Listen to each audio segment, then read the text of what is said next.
আসসালামু আলাইকুম। আমি আজকে শুরু করছি নতুন একটা ব্লগ। আমার নাম নাদিয়া।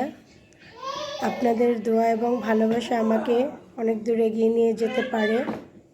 তো আজকের ব্লগে আমি প্রথমে একটা ঐতিহ্যবাহী পিঠা বানিয়ে দেখাবো।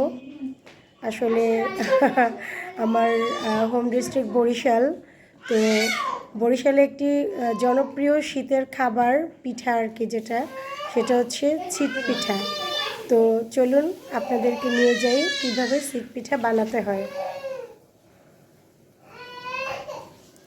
তো চলুন আমরা কিভাবে ছিট পিঠা বানাবো সেটা আপনাদেরকে প্রস্তুত প্রণালী দেখিয়ে দিচ্ছি। এবার দেখেন কীভাবে করে পিঠাটা ছড়িয়ে ছড়িয়ে দিতে হয়। এভাবে করে দিয়ে আমি কিছুক্ষণ রেস্টে রাখবো। প্রিয় দর্শক, আপনারা লাইনেই থাকেন। খুব সুন্দরভাবে দিয়ে দিলাম। একটু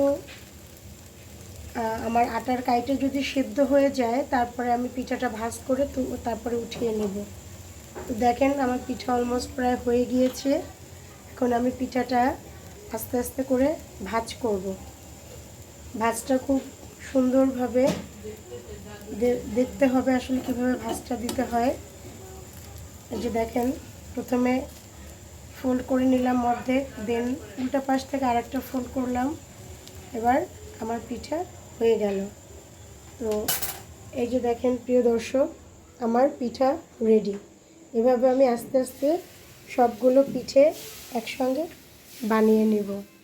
তো খুবই দুঃখিত, পিঠাটার কাইটা আমি আগেই রেডি করে রেখেছিলাম, তো এই জন্য আমার পিঠার কাইটা দেখাতে পারিনি। ইনশাআল্লাহ নেক্সট ভিডিওতে আমি দেখাবো পিঠাটার জন্য কিভাবে কাইটা রেডি করতে হয়। তো আজকে এ পর্যন্তই। ভালো থাকবেন সবাই, সুস্থ থাকবেন, শুভকামনা রইল। আসসালামু আলাইকুম, আল্লাহ হাফেজ।